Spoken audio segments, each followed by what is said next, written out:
L'avenir de l'artisanat, les défis de la boulangerie de demain. Bonjour à tous, Vincent Perrault au micro, merci d'être avec nous pour cette émission aujourd'hui intitulée L'avenir de l'artisanat, les défis de la boulangerie de demain, avec pour illustrer ce sujet extrêmement spécifique, vous l'allez voir, les enjeux énergétiques dans le secteur de la boulangerie, quelle transition opérer? Vaste question, mais croyez-moi, je ne suis pas seul pour y répondre. Et justement, pour essayer de mieux vous situer notre débat d'aujourd'hui, il y a en gros deux questions majeures. Je vous les résume. Tout d'abord, la question du prix du kilowattheure qui est devenu un vrai problème pour la rentabilité des entreprises, plus la question des émissions de CO2 évidemment, qui ne laisse pas le secteur indifférent loin de là et qui est étroitement liée à la consommation d'énergie. Dans les deux cas, nous verrons, et heureusement qu'il existe des solutions pour optimiser la consommation d'énergie, mais aussi, et c'est lié pour baisser ses émissions carbone. Ça, c'est la première chose. La deuxième, il reste des défis à relever et l'idéal, c'est évidemment de se projeter sur l'avenir en questionnant le modèle économique de l'artisanat. Et nous allons discuter de tout cela avec Armand Tandeau. Bonjour Armand. Bonjour Vincent. Merci d'être avec nous. Alors journaliste, vous le connaissez peut-être, journaliste spécialisé en boulangerie sur le magazine La Toc, un journal bien connu des boulangers, des pâtissiers et qui se décline également sur le web aujourd'hui. Rebonjour Armand et merci d'être avec nous. Merci Vincent, bonjour à tous. Oui, derrière ce sujet de la transition énergétique en boulangerie, il y a effectivement cette urgence du prix de l'énergie, notamment de l'électricité, donc à résoudre rapidement car la situation est quand même encore et toujours critique. En second plan, il y a un autre enjeu de fond, c'est celui du réchauffement climatique qui concerne évidemment les entreprises de boulangerie de toute taille. Les émissions de gaz à effet de serre, c'est surtout le dioxyde de carbone en boulangerie, sont bien sûr un sujet majeur, mais l'urgence du prix fait qu'il est passé un petit peu en arrière-plan. Donc, mais il demeure toujours d'actualité en boulangerie. Et ce qui est sûr, c'est qu'il faut le mettre dans la balance quand on parle de transition énergétique, car on est là en fait sur une vision à long terme. Ok, alors je vous disais à l'instant en introduction que je n'étais pas seul et heureusement pour cerner ces vastes questions. Armand, vous pouvez peut-être nous présenter les invités qui sont avec nous dans le studio d'RTL ? Oui, tout à fait. Donc, pour discuter de ce sujet, j'ai invité donc Quentin Després, qui est ingénieur conseil spécialisé en efficacité énergétique chez EPSA.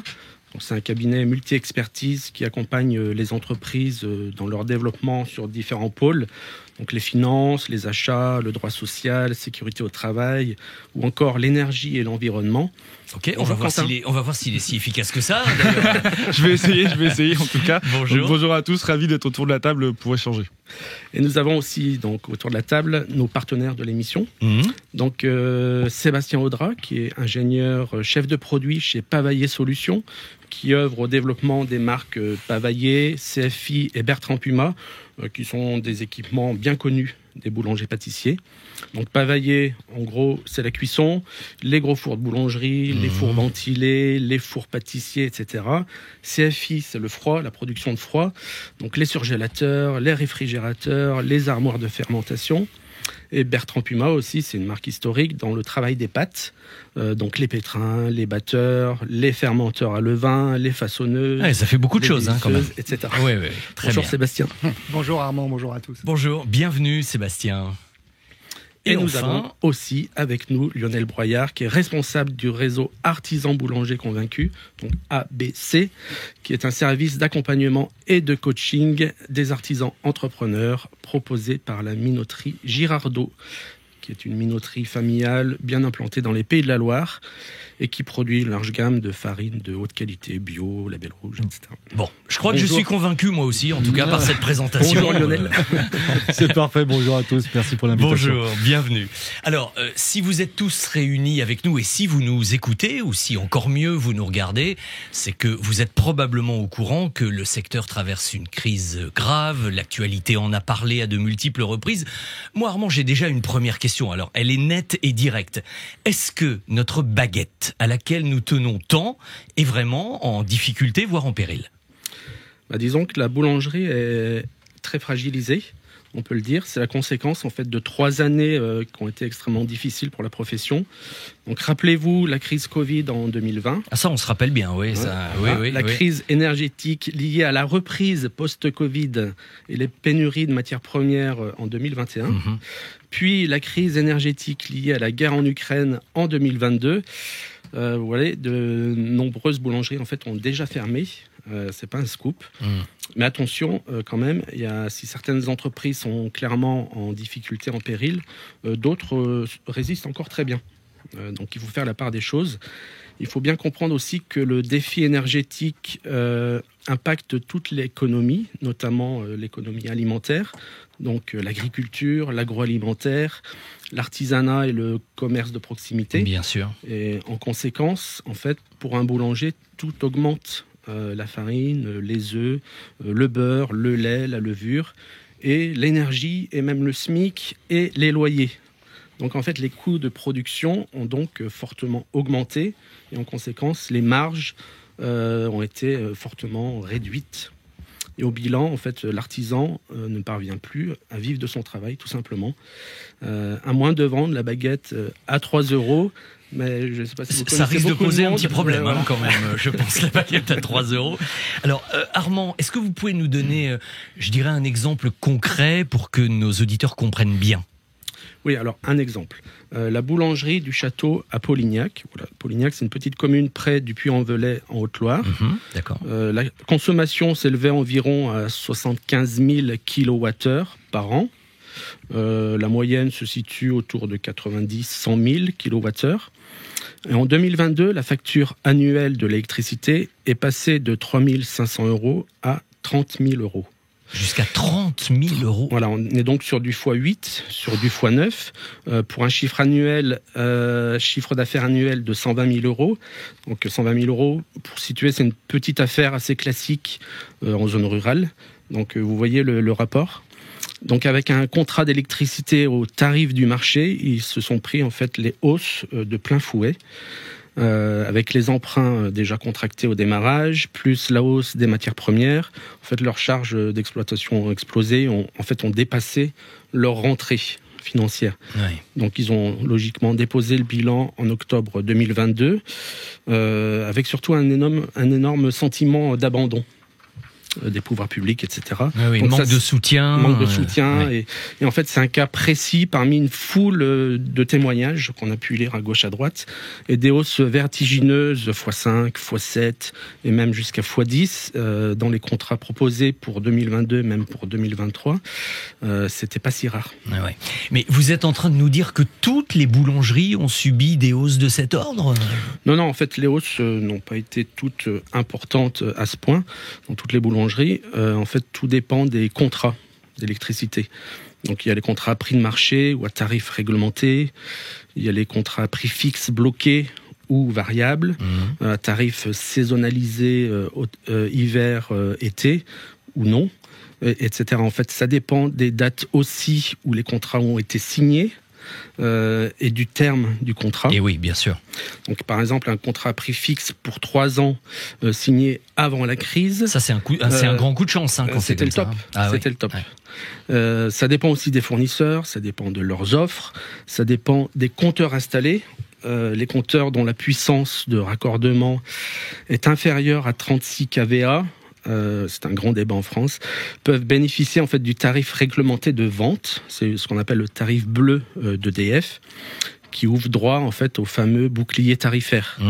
Et ce dispositif d'État plafonne les hausses donc à 15% maxi entre février et décembre 2023, donc de cette année. Et avoir ce tarif bleu, c'est le Graal aujourd'hui, mais c'est pas accessible à tout le monde. Mais oui, c'est ça.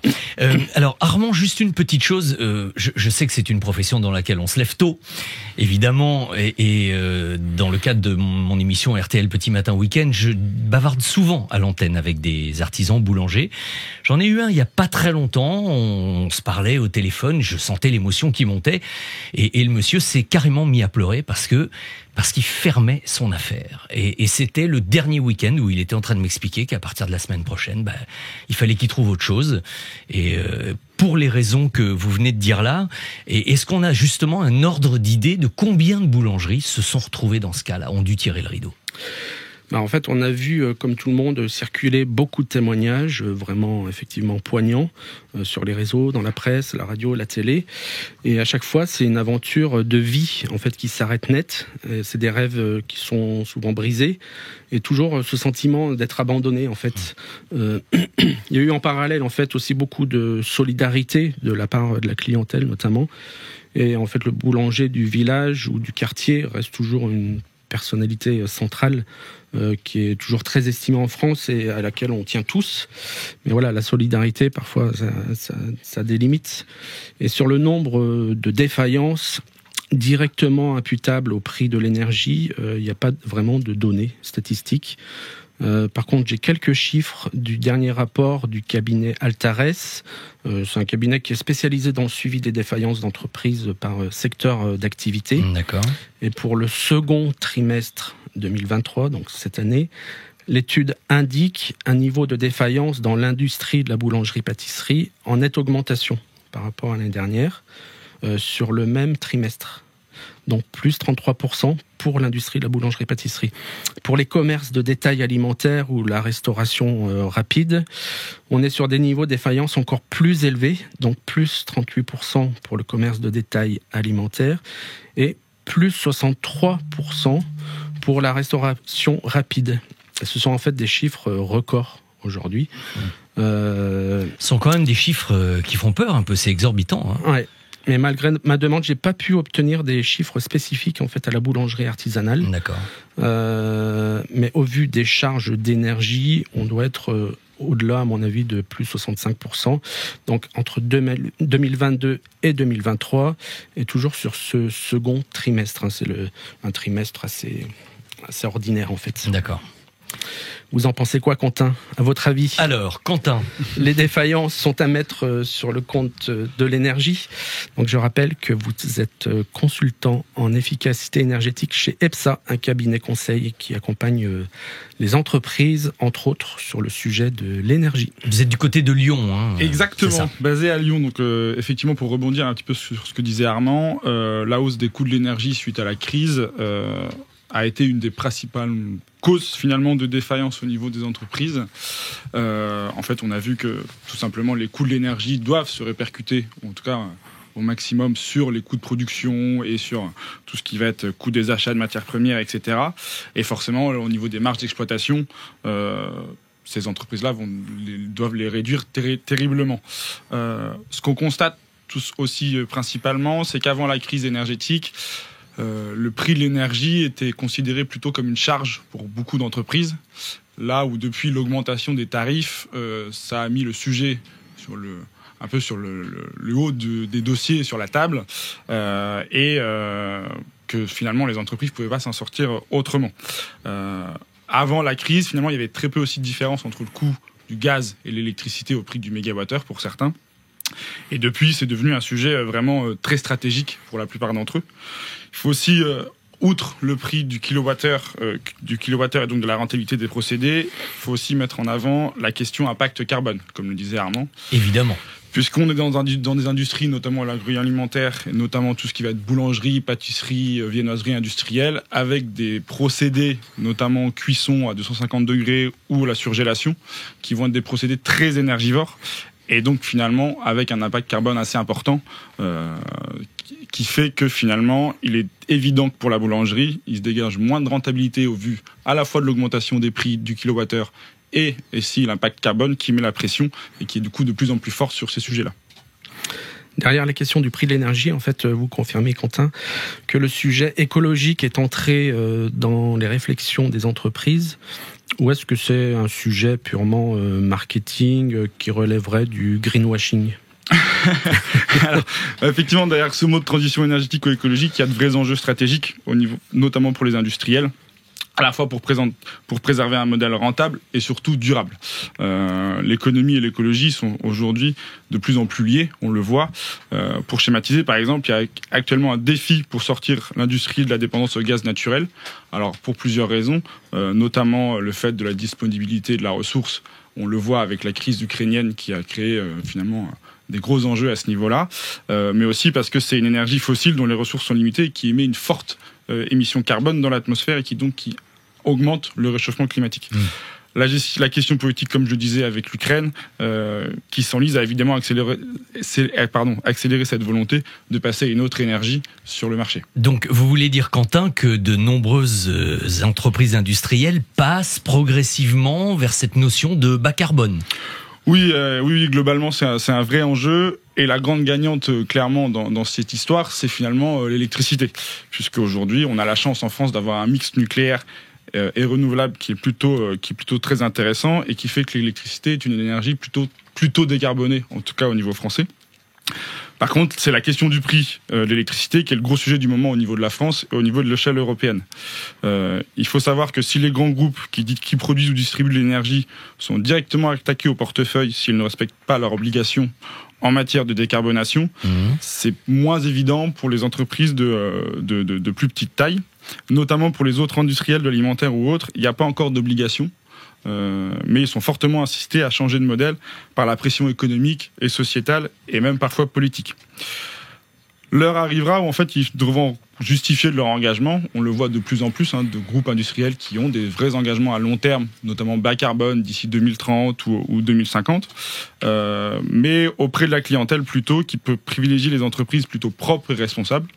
Notamment avec beaucoup de choses qui sont mises en place. Je peux mentionner l'ISO 50001 qui est une norme internationale sur le système de management de l'énergie, donc qui est plutôt là pour mettre des règles sur comment gérer son énergie au sein d'une entreprise. Oui.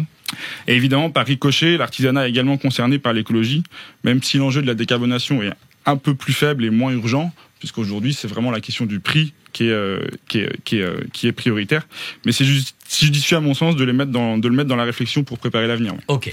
Merci beaucoup, Quentin. Dans une seconde, la suite de l'avenir de l'artisanat et les défis de la boulangerie de demain.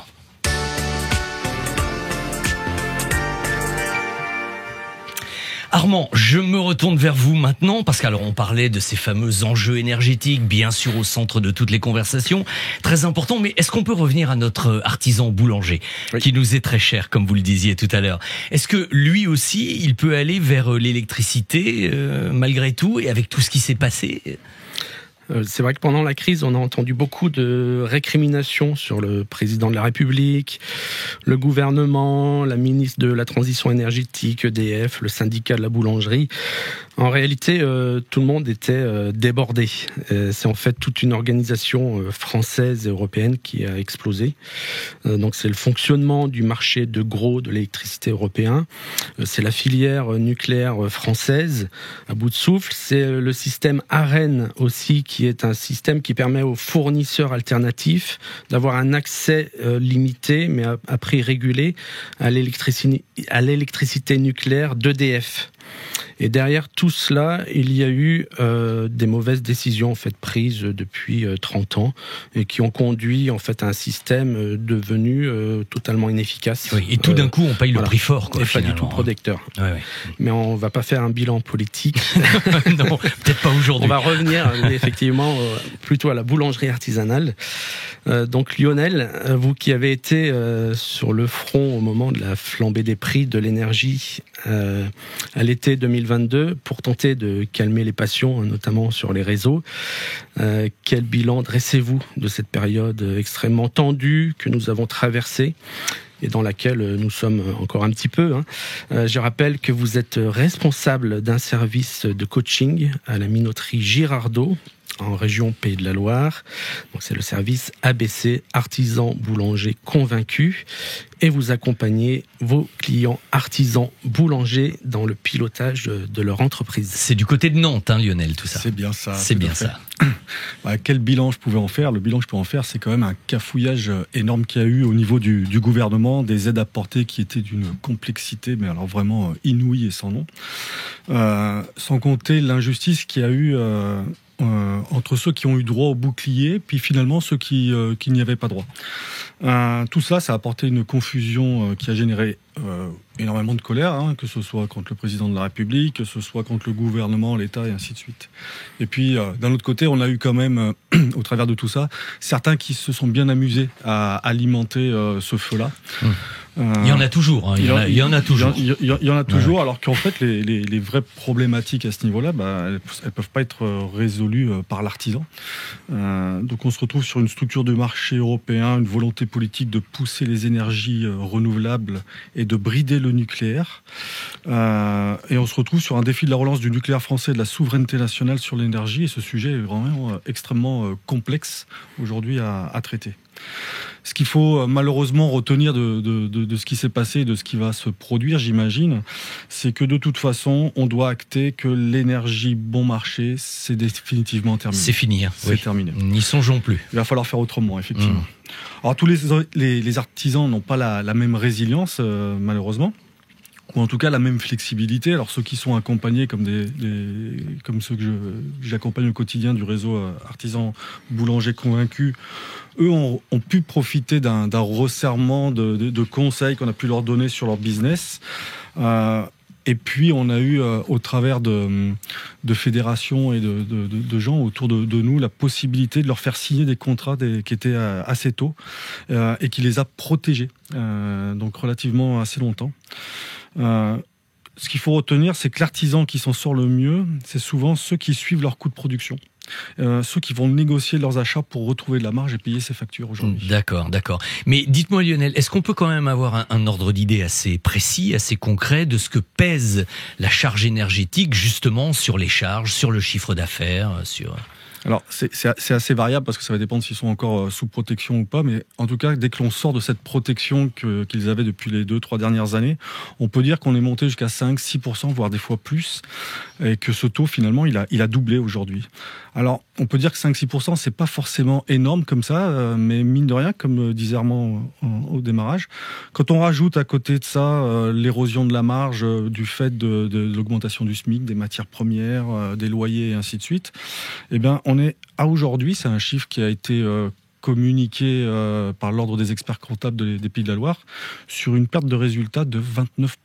Ah oui. Voilà. Ah oui, on voit que ça fait une sacrée addition tout d'un coup. Ça fait une sacrée addition et puis elle est d'autant plus marquante qu'on est sur un chiffre d'affaires qui est lui pour 3 trimestres consécutifs en positif à plus 8,8. Donc il y a un écart qui se creuse vraiment.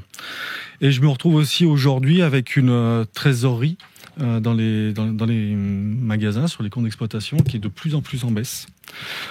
Aujourd'hui, on a des PGE à payer, on a des prêts garantis par l'État, des charges sociales, et on est obligé aujourd'hui, pour que les entreprises s'en sortent, de demander des gels de crédit à nos banques pour pouvoir redonner un peu de souffle. Alors on va rentrer sans doute dans une période encore un peu difficile, malheureusement, je sais pas forcément une bonne nouvelle. Les factures mises à jour tombent encore en ce moment. C'est-à-dire qu'en fait, encore aujourd'hui, certains artisans boulangers ne savent pas réellement quel est le montant mensuel de leur facture. Donc on a aujourd'hui des mises à jour qui sont très importantes et on sait aussi, on imagine aussi que d'ici janvier, on va encore avoir d'autres augmentations et un bouclier fiscal qui va disparaître. Et oui, bien sûr. Armand ? Oui, en fait, les prix de l'électricité vont augmenter encore en 2024, février 2024. Et aucun signal ne semble pour leur indiquer un quelconque retour au prix de 2020. Donc avant les flambées dont je vous parlais à l'instant. Oui, c'est ce qu'on se disait, il faut oublier l'énergie pas chère. Voilà, et le gouvernement français travaille aujourd'hui activement en fait avec EDF, avec ses partenaires européens pour faire baisser la facture des entreprises. Et la question du juste prix à payer est vraiment au cœur des négociations et sur la table. Et je rappelle aussi au passage aux auditeurs que EDF a été nationalisé en juin de cette année, parce que l'État veut faire d'EDF en fait un acteur central de la relance du nucléaire français pour une électricité compétitive. Ok. Alors, tout le monde commence à s'exprimer, tout le monde se met dans le sujet, mais j'en connais un là qui commence à trouver le temps long. Sébastien n'a rien dit encore. Il serait peut-être temps de s'adresser à lui. Vous, Sébastien, en tant que fabricant de fours et d'équipements frigorifiques, quel constat faites-vous? Avec un prix haut, l'heure est-elle à la sobriété énergétique? Les fours consomment trop? Je rappelle que vous êtes chef de produit chez Pavaillé Solutions pour les marques donc Pavaillé, CFI, Bertrand Puma, qui sont des marques historiques en boulangerie. C'est dans une belle région, la région de Valence. Hein. Absolument. Oui. Oui. Alors, pour donner quelques ordres de grandeur, dans la consommation du fournil, le four, ça représente à peu près les 2/3 de la consommation. Okay, c'est lui qui est le plus gourmand. Ah oui, c'est énorme. Quand même. Eh ouais. Après, le deuxième poste, c'est les équipements frigorifiques, donc pour la fermentation, la surgélation, la congélation, enfin les frigos, quoi. Là, c'est autour d'un quart. Le reste, c'est pour la clim et la production d'eau chaude. Il faut noter que les pétrins, les machines, finalement, ça pèse rien dans la consommation du fournil. Alors, pour schématiser, le coût de l'énergie, globalement, a triplé, quadruplé, et même encore plus dans les exemples que vous avez donnés. Mais les fabricants, eux, ne savent pas faire des appareils qui diminuent d'autant la consommation d'énergie. Bah oui, ce serait trop facile. Ça serait un peu facile. Trop beau même. On essaye. Et pourtant, pour faire une baguette de bonne qualité, on a toujours besoin de cuire à 250 degrés. C'est nécessaire. Alors, on vient de vivre des décennies d'optimisation énergétique pour faire face, d'ailleurs, déjà au coût d'utilisation. On a chassé les fuites, on a travaillé sur les isolants, on a tenté de faire de la récupération d'énergie dans les gaz, les fumées, on a travaillé sur les brûleurs. Ok, on peut essayer d'aller un peu plus loin. Malgré tout, les quelques pourcents qu'on va pouvoir aller chercher, ça ne résout pas le problème. Voilà. Il y a une forte augmentation, une forte inflation sur l'énergie, et pourtant les fours, eux, ne savent pas diminuer d'autant. Et pourtant, si on veut conserver un pain de bonne qualité, on va avoir besoin de toute cette énergie, parce que finalement, c'est ça que réclament les clients. Les clients, ils ont besoin de la belle baguette française, celle qu'on aime tant. Évidemment, celle qui croustille comme on aime, tendre à souhait, la mi-géniale. Enfin bon, je suis le premier fan. Et voilà, on en parle avec passion. Ah mais oui, voilà, on l'aime beaucoup. Ça met tout le monde d'accord tout de suite. Ça met tout le monde d'accord. Oui. Et pourtant, c'est très français. C'est très français parce qu'il y a bien eu quelques essais de rupture technologique, mais c'est porté quand même sur plutôt le pain de mie, qui est celui qui est le plus consommé dans le monde. Alors bon, on est, je crois, limité par la technique et un peu par le frein culturel. Les Français veulent du pain de qualité et à toute heure de la journée. D'accord. Alors, on parlait du chaud à l'instant, mais vous abordiez également le froid. Et le froid, ça fait partie du métier du boulanger-pâtissier, j'imagine, justement pour la pâtisserie, les glaces, ce genre de choses. Est-ce qu'on est limité sur le plan technologique, Sébastien ? Oui, on est limité. Alors, le froid, ça lui a même complètement changé la vie. Mais là, pour le coup, on a été un petit peu guidé par la réglementation.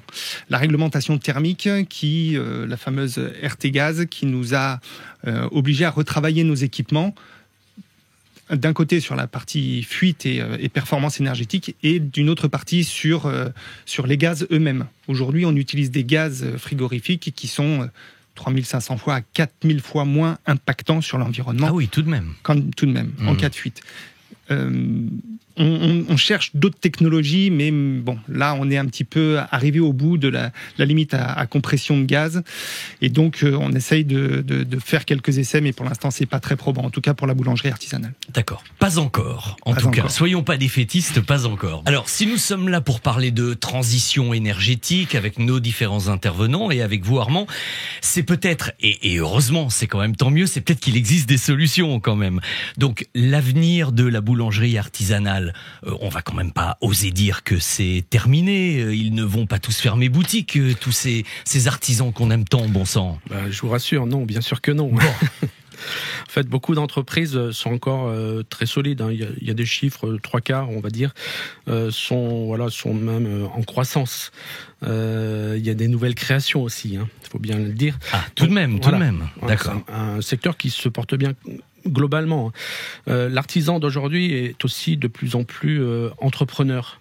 On est loin en fait de l'image d'Épinal du boulanger dans son fournil. En fait, il a à côté de lui des meuniers, des experts comptables, des notaires, des coachs d'entreprise, des agences de com, des courtiers en énergie, etc.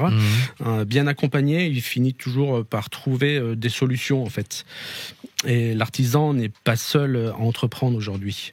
Mais c'est sûr que les solutions viennent plus facilement à lui quand il reste à l'écoute, quand il sait se remettre en cause, quand il sait faire confiance aussi à d'autres professionnels. Et celui qui est H24, le nez dans le pétrin, et qui sort pas de son fournil, ça sera plus difficile pour lui. Il verra moins les opportunités oui, bien sûr. arriver. Mais c'est beaucoup de travail supplémentaire. Comme dans tous les métiers. Et après, les situations sont extrêmement variées, effectivement. Lionel, vous êtes d'accord avec ça ? Eh bien, totalement. Totalement, parce qu'avec cette crise, en fait, on a vu beaucoup de colère, on a vu beaucoup d'amertume. C'est humain, c'est naturel. Mais vraiment, plutôt que de s'enfermer, l'artisan boulanger a plutôt intérêt à sortir de son fournil, à rester ouvert, puis à avancer. Il était important de le comprendre rapidement, cela dit. Sinon... Alors, bien sûr, il y a des situations très compliquées, c'est évident, et puis c'est toujours facile pour moi de conseiller. Mais il y a des solutions, il y a des opportunités qui s'ouvrent. Si on prend l'exemple de l'érosion des marges, ça a pu inviter l'artisan à suivre quand même ses coûts de production pour trouver des nouvelles sources d'économie, là où jusqu'à présent on regardait un petit peu moins. Il est temps aussi d'exiger de son expert comptable, de son comptable, des conseils sur son activité, sur la baisse de fiscalité et différents éléments. Il y a des aides auxquelles ils ont droit, qu'ils n'utilisent pas parce qu'ils n'ont pas cette information. Donc c'est des éléments qu'on doit aller absolument chercher. Ouais, c'est quand même dommage. Tout à fait. Ouais. On doit retrouver aussi l'art de faire jouer la concurrence entre les fournisseurs. Ça, c'est important. On avait aujourd'hui un fournisseur de matières premières ou deux. Aujourd'hui, on est sur 6 ou 7 et c'est le sens de l'histoire. Et puis, il y a des solutions d'achat groupé éventuellement sur lesquelles on peut trouver. Il y a un autre exemple que je vois émerger, c'est la mise en place de la semaine de 4 jours. Alors, c'est pas forcément réalisable encore partout et dans tous les secteurs prod ou boulangerie, mais en tout cas en vente, on commence à voir ce type d'équilibre en fait pour chercher de la rentabilité aussi à ce niveau-là. Alors certains concentrent les cuissons, d'autres baissent les charges d'énergie et de travail en espérant que la clientèle restera fidèle. Et ça, le boulanger, il faut qu'il l'explique à ses clients parce qu'ils sont tout à fait en capacité de le comprendre. Et en gros, toutes ces nouvelles organisations méritent qu'on s'y attarde parce que ça permet aussi à l'artisan boulanger de retrouver peut-être une vie de famille qu'il avait parfois perdue au travers des horaires un peu compliqués nécessaires à son travail. Et puis le dernier point sur lequel on peut aussi travailler, c'est sur s'emparer des nouvelles technologies digitales qui vont l'aider à piloter ses ventes, à piloter ses marges, faire aussi des économies d'énergie sur les cuissons avec des départs différés, des veilles, des arrêts automatiques. Je décale, tout ça. On la connaît bien cette phrase. C'est ça, malheureusement. Je diffère, je décale. Et là, les fabricants, pour moi, ils ont un réel rôle à jouer dans les fabricants de matériel et peut-être effectivement, alors là on n'a pas veillé, mais spécifiquement sur les fours. Sébastien, vous confirmez ? Il y a trop de gaspillage d'énergie en boulangerie ? Effectivement, Lionel a raison. Il y a beaucoup de gaspillage. Alors, on s'est rendu compte que les usages en boulangerie, finalement, n'avaient pas tellement changé malgré la crise énergétique. Quotidiennement, il y a d'énormes gaspillages dans la gestion des cuissons.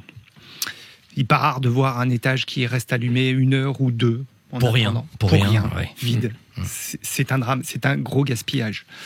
Le boulanger doit quand même acquérir une certaine expertise de sa consommation énergétique.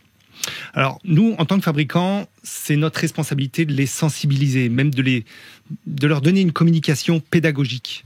On a sorti un guide, nous, qui s'appelle « Mieux comprendre pour mieux économiser » pour nos clients, Parce qu'en étant spécialiste de la cuisson, on connaît les bons gestes et les bonnes pratiques qui permettent d'éviter le gaspillage et on connaît bien les phases de cuisson qui peuvent permettre d'être optimisées. Avez-vous des conseils précis à donner aux boulangers qui nous écoutent? Oui, bien sûr. Pour bien comprendre l'utilisation d'un four, il faut garder en tête qu'il est fait pour cuire du pain. C'est évident. Ok, c'est la phase où il fait son travail. C'est de la valeur ajoutée. Appelons-la comme ça. Il n'y a rien à changer dans l'utilisation du four dans cette phase. Il y a une autre phase qui est la phase de préchauffe, qui est celle de la montée en température, qui passe de 20 à 250 degrés. Okay, ça, c'est une étape qui est nécessaire. C'est notre responsabilité à nous, fabricants, de faire qu'elle soit la plus sobre possible. Et puis, il y a une troisième phase, qui est la phase où il n'y a pas de pain dans le four. C'est vraiment la phase d'attente, de gaspillage. Il est prêt à cuire et pourtant, il n'y a pas de pain dedans. Et là, on a des fours qui sont vides trop longtemps. On a des boulangers qui doivent apprendre à éteindre leur four lorsqu'il n'est pas utilisé, même pour une minute. C'est déjà suffisant. Alors, quand on met toutes ces petites étapes bout à bout, ces étapes de four vide, on se rend compte que ça correspond à 50% de la journée du four. Ah oui. Et donc, ça fait 50% de potentiel d'économie. C'est considérable. Alors, j'entends souvent quand même que pour redémarrer un four, ça prendra plus d'énergie à le refaire monter en température une fois qu'il a été éteint. C'est vrai ou pas? Eh ben non, c'est faux, c'est totalement faux. Et pourquoi c'est faux? C'est tout ça, c'est très simple à comprendre. Un four ne consomme jamais moins que lorsqu'il est éteint. C'est évident. Jusque-là, je vous suis. Et après ça, les fours aujourd'hui sont tellement bien isolés et tellement puissants qu'ils remontent 6 fois plus vite en température que le temps qu'il a fallu pour qu'ils descendent. Ce qui fait qu'en un clin d'œil, ils sont de retour à température, prêts à cuire. Il faut aussi savoir qu'un four puissant et réactif aura un temps de chauffe plus rapide. C'est la cuisson qui sera aussi plus rapide et plus qualitative. Et donc, du coup, il consommera de l'énergie sur moins longtemps. L'énergie, c'est les kilowatts. Et donc, on va payer les kilowattheures sur une période plus courte. Et donc, les fours plus puissants auront tendance à moins consommer, ils tirent moins sur l'électricité. Ok, j'ai une petite question, Lionel. Est-ce que la notion d'éco-geste, ça peut marcher en boulangerie? Vous savez, tous ces petits gestes qu'on fait nous, chez nous à la maison, en domestique finalement, pour gagner quoi? Allez, je sais pas, 10%, 15%, ça peut être vrai aussi en boulangerie? Oui, c'est vrai, il y a plein de petits gestes qui peuvent être utilisés. Je vais prendre un exemple. L'ordre d'enfournement. Il y a... Le pain va être cuit et donc l'étage va être rempli de pain pour cuire. Et à partir du moment où je vais le sortir, je vais immédiatement préparer la fournée suivante pour pouvoir le re-remplir. Et ainsi de suite. Ce qui nécessite un petit peu un changement d'organisation. Le boulanger, le matin, arrive pour remplir son four. Il va patienter un petit peu. Dès lors, à la fournée suivante, il pourra défourner, réenfourner immédiatement et passer à l'étage suivant seulement à ce moment-là. Et puis en plus, aujourd'hui, les fours sont équipés d'intelligence, de capteurs, c'est des vrais ordinateurs. Et donc là, tout est organisé pour pouvoir aider le boulanger à suivre les bons gestes, éteindre quand c'est nécessaire et avoir le suivi de sa consommation avec des démarrages différés, placés au bon moment, avec des éteintes automatiques des étages pour éviter de consommer lorsque le four est vide. Au niveau de la production de froid, c'est pareil. Il y a aussi des bons gestes à tenir. C'est-à-dire qu'il faut bien entretenir son matériel. C'est comme ça qu'il fonctionne le mieux. Bien nettoyer son condenseur. Ça, c'est quand même vrai dans tous les domaines. Hein. Absolument. Absolument. A priori. C'est du bon entretien. C'est même presque pas de la maintenance. C'est tout simplement du bon entretien. Ouais. Du nettoyage. Nettoyer les joints des portes pour éviter qu'il y ait des fuites d'air, tout simplement.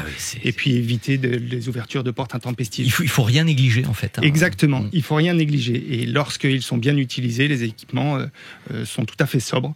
Et même on a de la technologie qui permet d'alerter l'opérateur lorsque les portes sont trop souvent ouvertes ou qu'il y a des dérives de température. Oui, effectivement, en fait, il y a pas mal d'astuces pour baisser la facture et finalement retrouver de la marge de production. Quentin, vous qui accompagnez les entreprises plutôt donc dans le secteur industriel, pensez-vous aussi que l'industrie de la boulangerie peut aussi rebondir avec des petites actions comme ça ? Effectivement, chez EPSA, notre mission, c'est d'accompagner les entreprises sur pas mal de leurs problématiques. et finalement de leur chercher des solutions qui vont leur permettre de pérenniser leur activité. Au niveau de l'énergie, notre mission principale, c'est de les accompagner surtout à consommer moins, bien évidemment, ou à décarboner leur activité. Au niveau des industriels, ce qu'on a remarqué, c'est qu'effectivement, ils négligeaient beaucoup moins les petites actions, les éco-gestes, comme on appelle ça, pour baisser le gaspillage. Notamment, Sébastien en parlait sur tout ce qui va être gestion des données de production et de consommation des équipements, qui peuvent permettre de surveiller à la fois les pertes, réduire et rationaliser les coûts. Et aussi, il faut en parler, il existe beaucoup d'aides de l'État sur des accompagnements pour permettre finalement ces stratégies de réduction de consommation énergétique ou de décarbonation. Je peux par exemple citer le nouveau programme de l'ADEME, le Pacte Industrie, sur lequel nous, EPSA, sommes référencés. C'est un programme tout simplement d'accompagnement des entreprises de production industrielle dans leur transition énergétique et bas carbone. Il permet en fait de mettre en place une vraie stratégie d'investissement sur du court ou moyen long terme qui permet finalement d'avoir une vraie stratégie de décarbonation avec priorisation des actions, etc. C'est un vrai coup de pouce pour les entreprises qui veulent décarboner leur activité. Notamment, la prise en charge peut monter à près de 70% pour les très petites entreprises de moins de 10 salariés. Le Pacte Industrie, c'est aussi ouvert aux boulangeries artisanales ? Alors aujourd'hui, le dispositif il est ouvert à toute taille d'entreprise et à une grande diversité d'activités. Évidemment, la boulangerie-pâtisserie est concernée, à condition d'avoir effectué des démarches sérieuses et justifiées, notamment, qui permettent de justifier une vraie volonté de produire différemment. Notamment, une des portes d'entrée de ce dispositif, c'est d'avoir réalisé au préalable un audit énergétique ou un bilan carbone. En fait, chaque projet doit être pertinent sur les économies réalisées et surtout sur sortir de la dépendance au gaz naturel et au fuel, notamment, qui est un gros enjeu dans certains secteurs. Tout simplement, il faut regarder chaque projet de près, mais changer un vieux four à gaz par un four moderne à électricité, aujourd'hui, ça suffit plus. On parlait beaucoup de récupération d'énergie, mais les projets doivent permettre de dégager des sérieuses économies en gaz, avec notamment les gros fournils centraux et la boulangerie semi-industrielle, qui doivent certainement pouvoir accompagner sur ces sujets-là. Avec Pacte Industrie, finalement, l'ADEME permet de financer des études de performance énergétique et de la mise en place de vraies stratégies de décarbonation, comme je le disais, ou tout simplement des études pour définir des trajectoires d'investissement, des choix techniques ou des solutions de financement, parce que, pour rappel, en France, on est quand même le pays aux 1000 dispositifs, comme on disait tout à l'heure, et c'est parfois difficile de s'y retrouver. C'est vrai. Armand, moi j'ai une question, j'ai surtout une pensée pour les plus petites boulangeries, ce qu'on pourra peut-être, pour que tout le monde se comprenne, appeler les boulangeries traditionnelles, d'accord ? Est-ce qu'il existe des systèmes d'accompagnement qui leur sont spécifiques ? Parce que on peut peut-être pas comparer les gros et les tout petits, comme ça. Oui, en boulangerie, effectivement, il y a des gros et des petits, il y a des moyens. Pacte Industrie, c'est effectivement plutôt orienté pour les grosses boulangeries énergivores, surtout au gaz ou au fuel. Autrement, il existe un dispositif comparable qui s'appelle Baisse les watts. En fait, c'est un dispositif, encore un autre, gratuit, cette fois, totalement adapté à la boulangerie artisanale et au commerce de proximité. Et à toutes les TPE, on va dire. On peut suivre en fait sa consommation de près sur son smartphone, mettre en place des éco-gestes vraiment ciblés, identifier des financements et être aussi accompagné personnellement dans sa transition énergétique, notamment via les chambres de métiers et d'artisanat et les chambres de commerce. Donc en fait, ils ont fait un très gros effort pour adapter l'outil au métier de la boulangerie. Donc il y a de vraies bonnes idées à prendre et de vraies solutions techniques et organisationnelles. Mais encore une fois, il faut en fait se pencher dessus, prendre un peu de temps pour entrer un peu dans la logique. Et certains ont atteint en fait des économies quand même intéressantes, substantielles, 20, quand 30%, même. Ah oui, ça compte. Donc ça c'est compte. pas négligeable. Ouais. En fait, il existe aussi bien d'autres solutions pour Lionel en parlait, pour rationaliser ses coûts de production, ses achats de matières premières ou poursuivre ses ventes en boutique. Les nouvelles applications digitales qui se développent sont précieuses en fait pour ça et sont parfois hyper adaptées à la boulangerie. Encore une fois, il faut suivre l'actualité technologique, donc sur les salons professionnels, dans la presse pro ou via les chambres de métiers ou de commerce. Il faut lire la TOC Magazine aussi. Il faut lire la TOC Magazine. C'est important, mais oui, on ne le répétera jamais assez. Et les fabricants aussi ont des solutions, des vrais ordinateurs dans les fours. Les meuniers, les experts comptables font aussi de la veille technologique pour les artisans. Donc voilà, c'est notamment le cas du réseau ABC de la minoterie Girardot, qui est assez leader là-dessus. Là, il faut se tourner vers Lionel, alors. N'est-ce pas, Lionel? C'est une réalité. Alors, je travaille avec énormément de startups, et d'ailleurs, celles qui écoutent et qui ne travaillent pas encore avec moi peuvent me contacter avec grand plaisir. L'idée, c'est vraiment d'adapter leurs solutions à l'univers de la boulangerie. On n'a pas forcément des grands geeks dans nos fournils. Donc, on cherche des outils qui soient assez pratiques. En tout cas, ce que ça me permet, moi, c'est de proposer des outils qui sont vraiment sur mesure pour nos clients. Et ce qu'il faut parfaitement noter, c'est qu'on n'a pas de contrat financier caché avec eux. C'est vraiment du transparent, système. C'est vraiment, exactement, c'est totalement transparent. C'est vraiment du gagnant-gagnant pour tout le monde.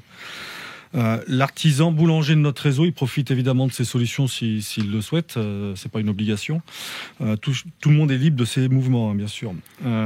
Avec l'accompagnement de ces logiciels que l'on apporte, on voit quand même que l'artisan parvient très rapidement en fait à les prendre en main et à trouver des solutions sur ses charges, sur ses coûts de revient, sur ses marges, sur ses ventes.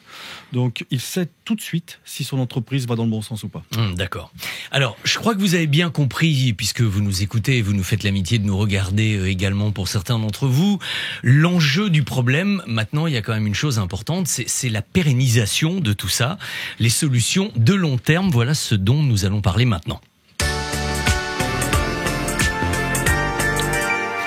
Alors, est-ce qu'on peut dire, Armand, je suppose que la transition, c'est quand même un processus, c'est toute une trajectoire, c'est toute une stratégie qui s'inscrit sur le long terme, c'est ce qu'on se disait là. Est-ce que ça veut dire que l'artisan qui nous écoute ou qui déjà a été alerté par tout ça peut s'y mettre dès maintenant? Est-ce qu'il y a déjà, pour préparer demain, bien sûr, il y a déjà des solutions sur la table? Oui, c'est le sujet de l'émission, en fait. Préparer demain, c'est engager aujourd'hui une série d'actions concrètes qui vont nous permettre d'améliorer l'avenir, même si on ne voit pas forcément les retombées immédiatement. Et dans le choix, surtout des équipements de production, notamment le four, cette vision de long terme, en fait, elle est cruciale. Et dans le domaine de l'énergie, effectivement, il y a beaucoup de recherches, il y a beaucoup d'innovations, mais aussi des idées un peu moins crédibles pour la boulangerie. Et certaines technologies semblent très prometteuses, mais encore un peu immatures, comme l'hydrogène vert, par exemple, qui peut permettre de stocker l'énergie.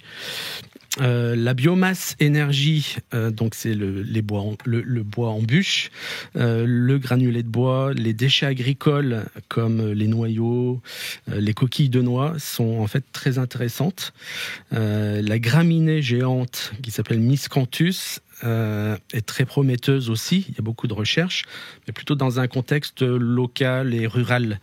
Et à mon sens, le granulé de bois est peut-être la bioénergie la plus adaptée en boulangerie pour des questions variées. Les filières se structurent aussi peu à peu partout en France. Certains constructeurs de fours vont sur ces énergies biomasse, mais en fait ça pose pas mal de questions techniques, la récupération des cendres, la formation de calamine qui encrasse les brûleurs, la filtration des particules fines dans l'air, qui gênent le voisinage et qui polluent. Donc les applications de ces filières, de ces fours à bioénergie, c'est plutôt rural, en milieu isolé. D'accord. Notamment dans l'univers de la boulangerie paysanne. Voilà, en tous les cas, c'est aussi un vrai sujet pour la boulangerie. Vous êtes d'accord, Quentin ? Oui, tout à fait. Donc, les énergies renouvelables, notamment, vous mentionnez Armand, la biomasse, c'est un excellent moyen aujourd'hui de décarboner et de sortir du marché spéculatif du gaz et de l'électricité. Cependant, il faut quand même pondérer où la mise en œuvre de ces solutions n'est pas toujours simple, notamment pour des boulangeries artisanales.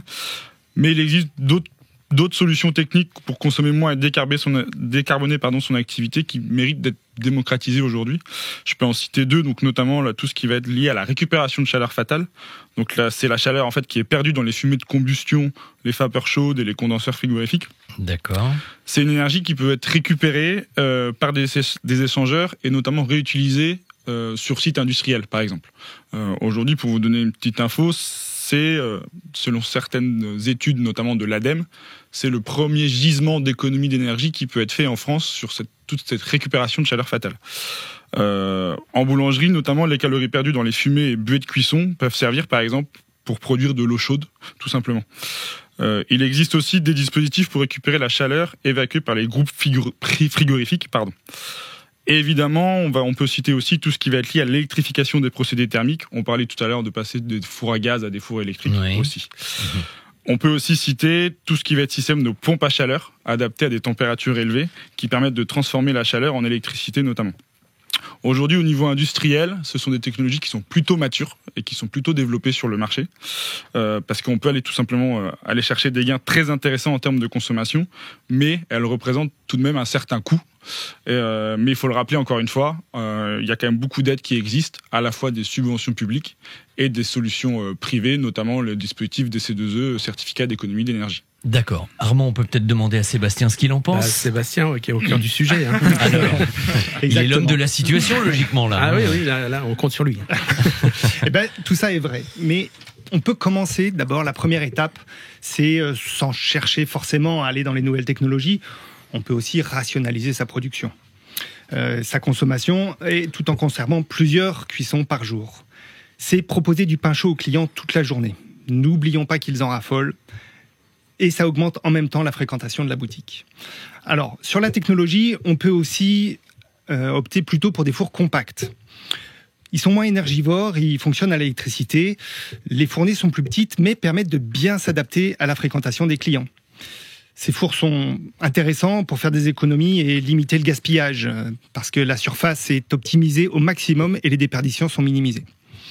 Ils donnent d'excellents résultats sur toutes les qualités de cuisson et toutes les gammes de produits de boulangerie. Le temps de cuisson est également un peu raccourci. Et surtout, ils sont compatibles avec le fameux tarif bleu d'EDF, celui qui s'applique aux équipements inférieurs à 36 kW. C'est une vraie tendance du marché. Les investisseurs, aujourd'hui, sont sensibles à ces conseils. Ils optent souvent pour un four qui est moins grand et spécifiquement adapté à leurs besoins. C'est pour ça qu'il va être bien rempli de pain tout au long de la journée, comme je l'expliquais tout à l'heure. Alors, pour la récupération de chaleur fatale, c'est aussi intéressant. C'est très intéressant pour les grosses installations, celles qu'on peut appeler semi-industrielles. Elles fonctionnent souvent au gaz. Et en boulangerie artisanale, c'est un petit peu plus compliqué pour nos petits boulangers. On fait quand même des choses dans les fours. On récupère cette chaleur fatale, notamment pour faire chauffer les appareils à buée. Après, il existe des alternatives technologiques qui impliquent de repenser la façon de produire et de vendre son pain. C'est notamment le cas, par exemple, du four solaire de la marque Solarfire, la marque finlandaise, qui utilise l'énergie solaire. C'est un concentrateur solaire, en fait. C'est un jeu de miroir qui fait 10 ou 20 mètres carrés et qui permet de concentrer l'énergie solaire jusque dans le foyer et ainsi faire chauffer la chambre de cuisson. Il y a une boulangerie de ce type, sur ce principe en Normandie, et elle prouve que le concept fonctionne. Alors évidemment, on parvient à une qualité de pain très intéressante, mais c'est plus approprié pour l'été et évidemment dans les zones rurales, là où on a de la place. C'est pas encore bien applicable en ville, en boulangerie artisanale ou en boulangerie de quartier. Voilà. Malgré tout, c'est quand même intéressant et on garde un œil dessus parce que en tant qu'expert du four, on se dit qu'on peut améliorer la chambre de cuisson, mais malgré tout, c'est quelque chose qui peut être intéressant. Ça viendra peut-être. Exactement. Oui. Armand ? Et pour vous, Lionel, du coup, l'avenir de la boulangerie se trouve-t-elle dans l'innovation technologique ? C'est une évidence, mais pas que. Dans le domaine de la cuisson, de la production de froid, il y a bien déjà des innovations, mais elles sont pas, on l'a vu, on a entendu parler de part de Sébastien, c'est pas encore totalement mûr partout.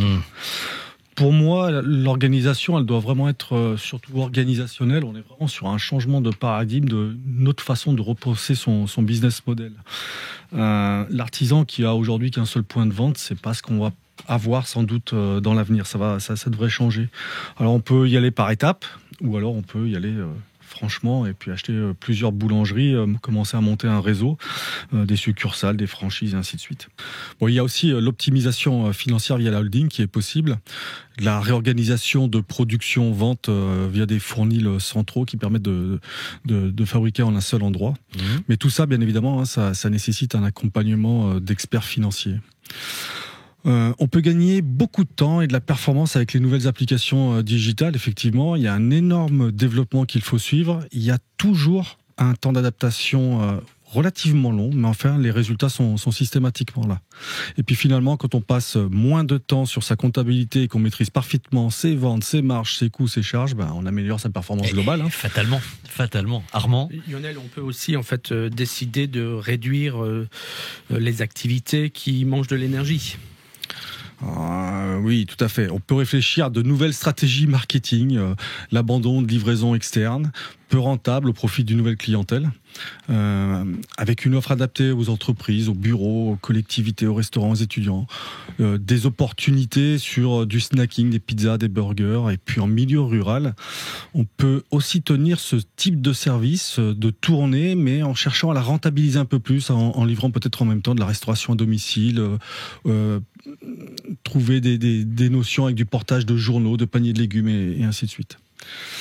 On peut modifier aussi ces procédés pour consommer moins, diminuer le temps de fermentation en pousse contrôlée ou en pousse lente, éviter les blocages au froid, paliers de remise en température qui sont quand même assez énergivores.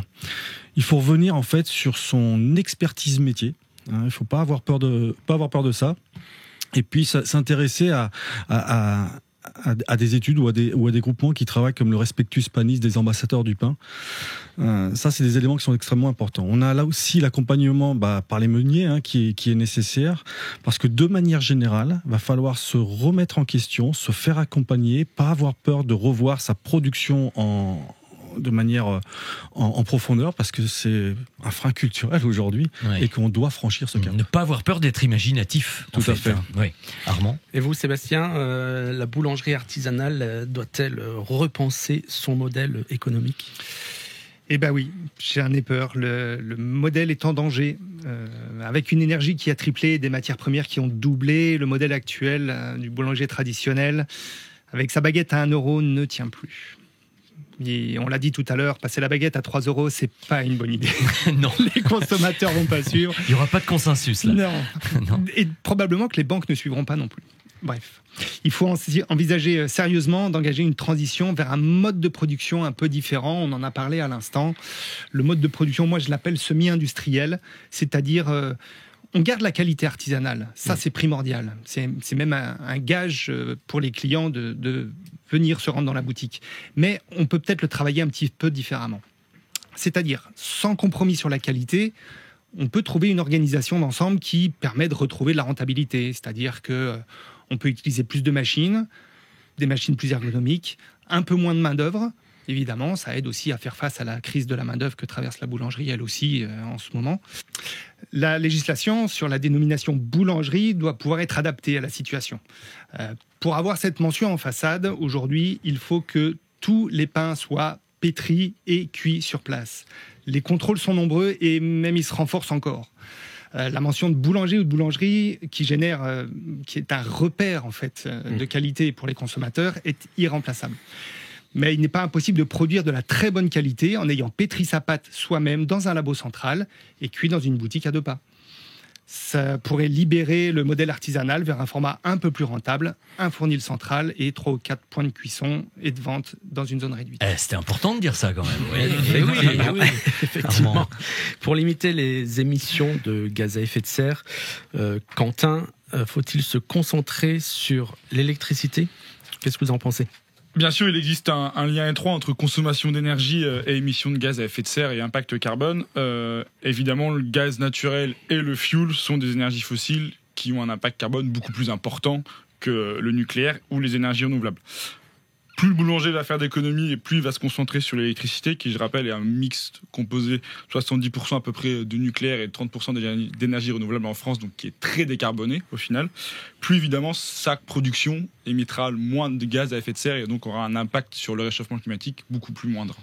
Vous n'avez pas d'action chez EDF, je précise. Non, je précise, pas du tout. C'est bien de le dire quand même. Au contraire même. Et pour vous, du coup, Sébastien, sur les émissions de carbone, quels sont les défis qui attendent l'artisan ?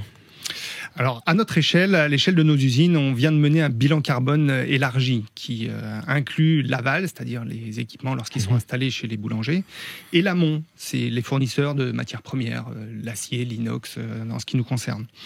Les enseignements tirés vont structurer notre futur développement.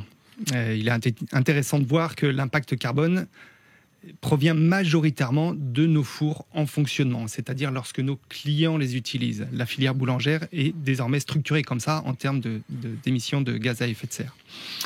Alors, pour nous, nos efforts sur la conception des équipements vont nous pousser vers plus de solidité encore, plus de longévité, le refus de l'obsolescence programmée. C'est majeur. Ça, oui. Écarter certaines matières, mettre de l'acier qui est plus recyclable, de préférence par rapport au plastique. Le recyclage des matériaux, donc, et aussi la recyclabilité des équipements anciens, et la mise en place aussi de filières de pièces détachées reconditionnées. Enfin, tout ça permet de baisser l'impact carbone de nos machines. Ok. Sébastien, est-ce que le boulanger peut faire lui aussi une étude d'impact carbone? Ça existe pour lui, ça? Oui, bien sûr, ça existe. Et il y a même des agences spécialisées avec des grilles adaptées pour toutes les activités. Quand on se penche sur la question de l'impact carbone en boulangerie, on se rend compte que les équipements de production, les fours, le froid, les machines et les filières agricoles, celles qui sont mises en œuvre par le meunier bio ou conventionnel, la production locale ou éloignée, ce sont des éléments décisifs. L'impact d'une boulangerie dépend beaucoup du choix du boulanger. Quelle énergie, quels équipements, quel blé, quel fournisseur. Les engagements responsables de ses partenaires sont peut-être le meilleur moyen pour lui de faire baisser ses émissions de gaz à effet de serre. Ok, alors maintenant, une fois que tout cela a été dit, charge à moi de faire une petite synthèse. Et c'est d'autant plus intéressant que quand c'est pas votre cœur de cible, votre cœur de métier, c'est bien de voir ce qu'on en a retenu. On verra si ce sera la même chose pour vous. Donc j'ai pris quelques notes pour dire que, en gros, pour répondre au défi de la boulangerie, on a vu un défi urgent. D'abord celui du prix de l'énergie. Ça, c'est un mystère pour personne. On sait que ce sujet est pris très au sérieux par le gouvernement en France et par les instances européennes également. Ça se joue maintenant, que les choses soient très très claires. Pendant la crise, on a vu que la France n'avait plus vraiment les cartes en main. Aujourd'hui, on voit également la volonté du gouvernement de reprendre la main justement sur cette souveraineté très importante énergétique, que ce soit en France ou dans l'ensemble de l'Union européenne. Bon, vous êtes d'accord avec moi sur ce premier point? Oui. Bon, alors je continue. Sinon, vous m'interrompez, n'hésitez pas. Alors, on a vu également, et ça c'est évidemment très positif, qu'il y a quand même des solutions très concrètes à mettre en œuvre sur le choix de l'énergie. Mix électricité nucléaire, renouvelable, bois, ça a été développé tout à l'heure. Sur la gestion des cuissons, j'ai bien noté les éco-gestes, comme nous à la maison finalement. L'accompagnement Pacte Industrie, baisse les watts. La formule est efficace, Armand, c'est vrai, on peut le dire, c'est ça. Les solutions digitales, histoire de retrouver un petit peu de marge. Là-dessus, tout le monde est d'accord avec moi aussi? Parfait. Bon. Et alors, l'autre défi, on en parlait à l'instant, la décarbonisation, qui s'inscrit à plus long terme, mais qui se décide dès aujourd'hui par le choix du matériel qu'on achète, les farines responsables. Faire le choix d'une énergie décarbonée n'est pas, a priori, incompatible avec une énergie bon marché, bien au contraire. C'est la bonne nouvelle. Voilà. Mais il faut bien qu'il y en ait quand même. Tout à fait, il y a des bonnes nouvelles. Oui. Donc, bref, ce que j'ai retenu également, peut-être comme vous, de la chose, c'est que tout cela est quand même un enjeu véritablement passionnant. On comprend mieux quand même ce choc qui s'est produit. On a une pensée pour tous les boulangers qui, vous le disiez Armand au début, se sont sentis très seuls, pas assez accompagnés, qui ont dû fermer le rideau. Ça c'est le pire qui puisse arriver, bien sûr. On encourage également tous les boulangers à tenir, à résister, à s'entourer de bonnes personnes. Les prochains mois vont être fatalement décisifs pour ça. On y verra de toute façon un petit peu plus clair.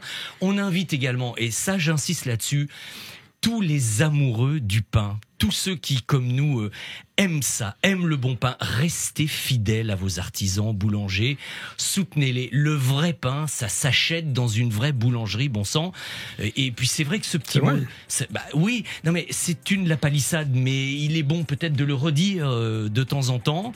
Merci en tout cas à vous tous du temps que vous avez passé pour nous, pour les conseils que vous avez apportés, pour la qualité de ces échanges qui vous auront passionné, j'espère. Et puis alors, quant à nous, Armand, on pourrait peut-être se donner rendez-vous parce qu'on est très bien parti, il me semble, Je crois pour que- une autre émission prochainement. Oui, donc c'est prévu en courant février. D'ici là, pour les boulangers qui veulent aller plus loin dans cette réflexion énergétique, nous allons mettre en ligne les sites web ressources et les outils qu'on a évoqués dans l'émission. Donc rendez-vous sur avenir-artisanat.latoc.fr. Voilà, merci Vincent. Merci Quentin, Sébastien, Lionel, vous Armand. Merci à vous tous. Et merci à tous ceux évidemment qui nous écoutent et qui nous regardent. Et surtout, à très bientôt pour une prochaine émission L'avenir de l'artisanat. L'avenir de l'artisanat, les défis de la boulangerie de demain.